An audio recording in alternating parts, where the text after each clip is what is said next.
74 Bullets in a Panhandle. Fade in, exterior graveyard, Beer City, day. The handful of old West buildings that is Beer City looms in the background, but front and center, a collection of utterly inadequate wooden crosses. Matching mounds of dirt, a shovel sticks in one of them. Time is of the essence. Not for the dead, but for her. The grave with the shovel is missing a cross, but it has fresh dirt in it. Turns out the cross has been placed across the grave like a lid. It covers a bit with no dirt, at the bottom of which Salomé's face is visible. Only her face. And for me too. I don't have long before... Well, anyway, just forgive me for hurrying you along. Veins on her forehead, sweat. Salomé tries to move her body under all the dirt, but fails. She relaxes, closes her eyes. Salomé. She's trapped. You can see that. What you can't see is that she knows all about being trapped. Interior, freak show tent, night. A crimson curtain.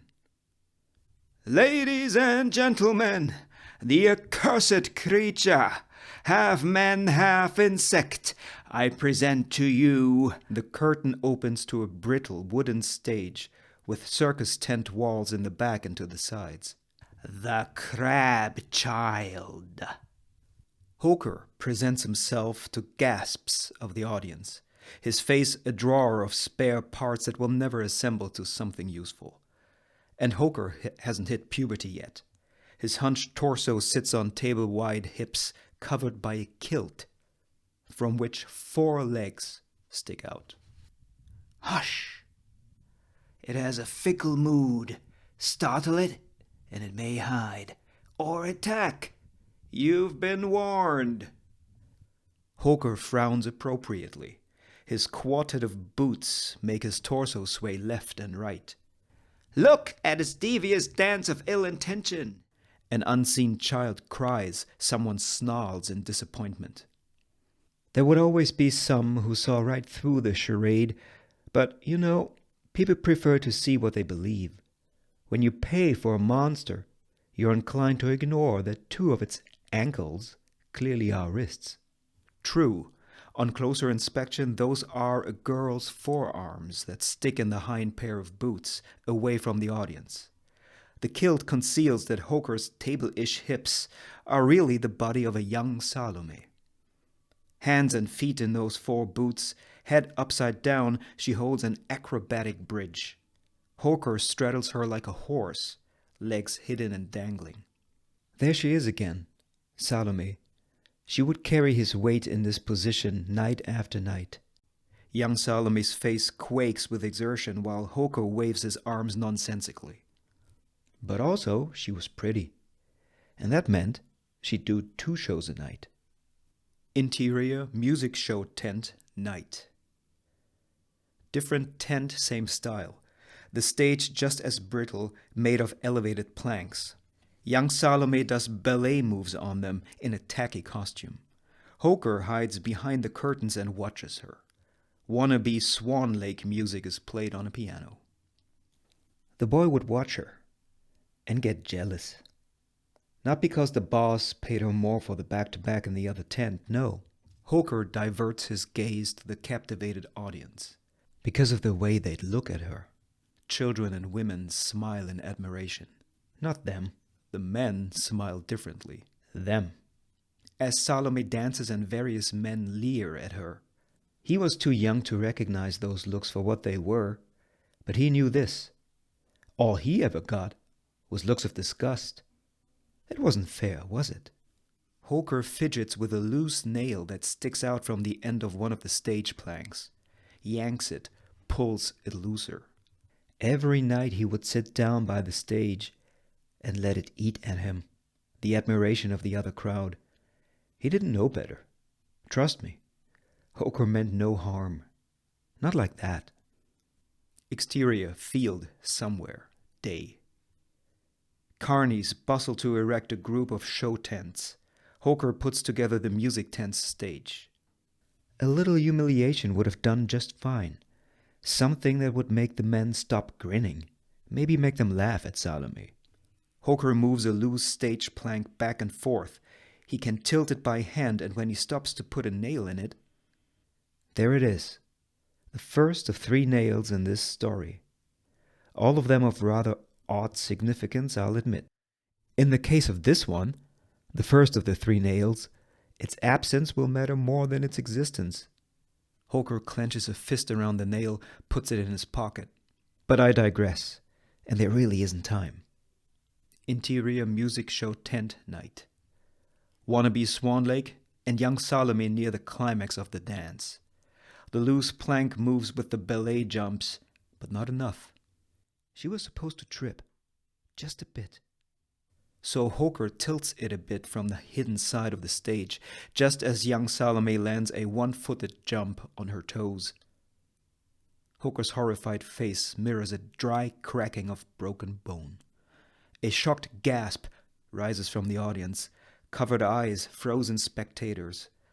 A cry of pain comes belated and echoes over the bone-dry face of the high plains. Gangs of sagebrush, rolling hills in the background. Enter the most miserable horse and carriage in the world, rickety, so slow that you want to help push it across the screen. Also, the back of the carriage is missing. A tarp covers its sooty remains. This is going to take a while, so look here. A stick enters from off-screen and draws attention to the prairie dust below point of view. The stick sketches the outlines of the borders of 1845 Texas in the sand. Texas, before it was a state. The stick adds the outline of present-day Oklahoma, nestled on top of East Texas. Oklahoma, eventually, as the branch draws a deep parallel line right across the outlines, it barely cuts the northernmost part of Texas. The 36th and a half parallel north. That's politician for no slaves to the north of here. The end of the stick taps north of the parallel line. Do as you please, south of the line. The stick taps in the middle of Texas. Problem is, the line breaks the egg, just slightly. See it? Not until you look closer. Then the oblong shape of today's Oklahoma Panhandle becomes visible. A narrow strip of land. That bit right there? That's Texas, peeping out above the 36th parallel. For Texas to become a state, it can't have slaves in this bit. Washington says no. So, Texas gives it up. No problem. It's just land. But the stick taps north of the sand line. Kansas here can't have it. Their southern border is the 37th parallel. Can't go beyond. So, out of the sand, back into the prairie. The carriage has actually made it to the other side of the screen. Nobody claimed it. No man's land. A panhandle on a map, with no pan in sight. Now the carriage reaches a posse of grimy horsemen. They squat by a covered wagon, where their steeds graze. Samson, Cyril, Waltz, Zeke, Carmine, Eel, St. John. No man's land is anybody's to take, and so they did. They took it. Not the nation's finest. The horsemen watched the charred carriage pass them by, unimpressed, unreadable. Samson is their obvious leader, King Grime, anointed with sweat. A peak Tom Selleck, but engineered in a villain's lab. But it's more determined. The less scrupulous, the more practical. The ones who do just fine without the law around. Samson's eyes follow the carriage on its way into exterior Beer City limits, northern tents continuous.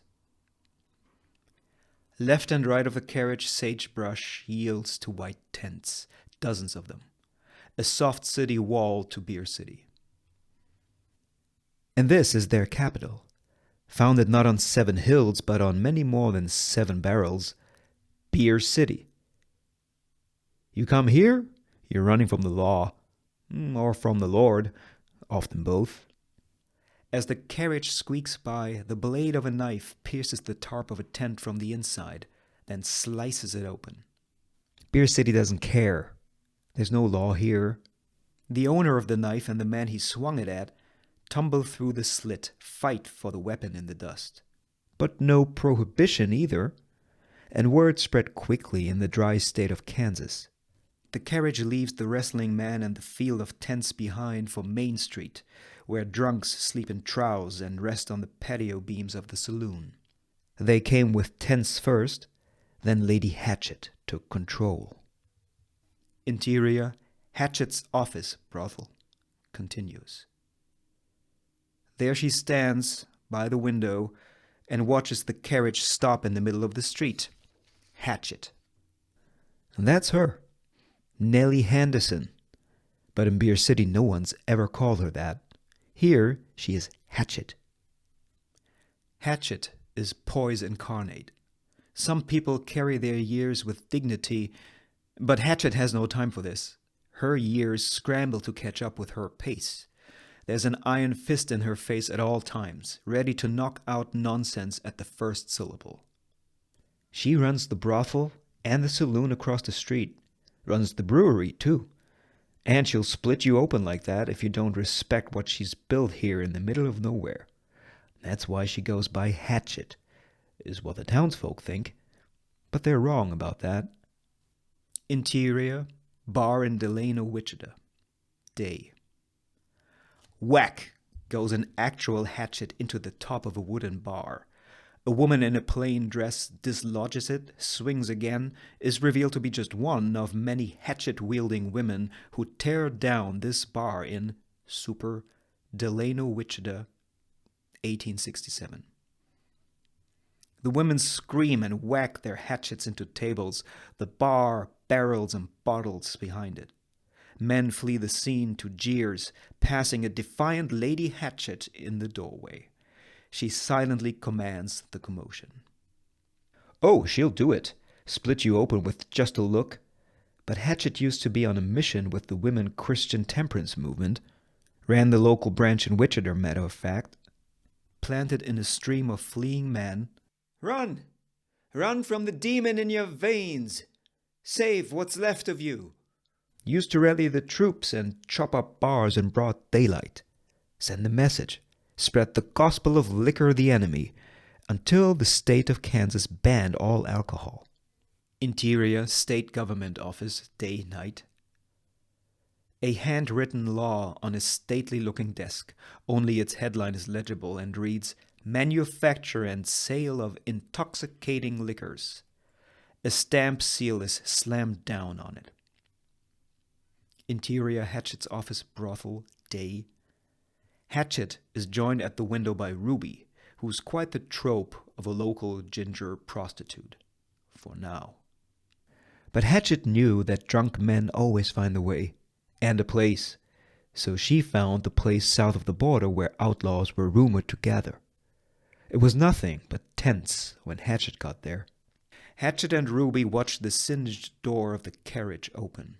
She sent some of her women to Texas to keep sabotaging the bars and their stock, but to always leave a barrel or two unharmed, stolen supply for her own little island of booze, where the lawless can afford to drink themselves to death with the blessing of their matron. Quitley steps out of the carriage. That one's trouble. He looks kind. Precisely. Quitley is the most interesting man in the world, but far from retired. An untroubled Snape, whose magic is manners, as he dusts his hat without taking it off.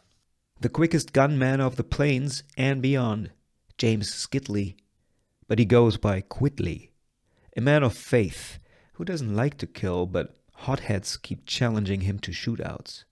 So he takes them aside before a duel, tells them something, no one knows what, and they walk away. He makes them quit, like that. And they never lose a word about what he said either. Quitley extends a helping hand to the carriage. Salomé takes it and disembarks. This one's work. Salomé could be Hatchet's daughter. Slender frame under ravaged clothes. Never in her life will Salomé outgrow her porcelain looks, except in her eyes. Cracks aplenty. Work? She wants it. Interior, saloon, beer city, day. A stereotypical Old West saloon, all kinds of disheveled men seated at tables. There's a card game going on. And they want each other's money. The card game is poker, 4 players at the table. Player 1 folds silently, player 2 shakes his head and does the same. Only Cheater and Phone are left. Raise, Chinaman? Phone checks his cards. A proper full house unfolds in calloused hands. I have no more money. Well, too bad. I have this. Phone pulls a miniature gun from a knapsack he has been hiding from view under the table. Cheater leans on the table to inspect it in Phone's outstretched hand. A toy. A Chinese must-go cap gun, in fact. It features 2 figurines on the fake barrel. One is supposed to look Chinese, the other Caucasian. They made those after the Pacific Railroad was finished, when folks realized that all those Chinese workers wouldn't paddle back to China. Phone pulls the trigger, which makes the Caucasian figurine whip a leg and kick the Chinese figurine in the butt. Pop goes the cap. Cheater laughs. You're a good sport, Chinaman. I like you. Okay, you're good. Phone lays the toy gun on the heap of coins on the table. What you got? Phone presents his full house to groans of players 1 and 2. Would you look at that? He and player 1 exchange glances. A lot of luck? Or is it? Maybe it's more than luck. Phone, ready to collect the stakes, stops in his tracks. I don't cheat. With his next reply, Cheater cunningly slips a card from a cuff and into his deck of cards. No one says you did. Easy. It's a compliment, really. Phone goes back to collecting the stakes. However, Cheater presents 4 of a kind, all 10s, lays them out. Well played, well played. Cheater is quick to pick up the stash in one swoop, putting his cards away at the same time. You almost got me there, though. Hey, Chinaman. Phone looks Cheater deep in the eyes, sits expressionless. Hey, Chinaman. Now, don't be a sore loser. That's no way to end a good game. Money stowed away, Cheater leans on the table again. You got a problem? A lot of luck. Are you mocking me, boy? Player 2 draws a gun while still seated, points it at Phone's crotch in Glorious Bastard style. You better not be mocking him.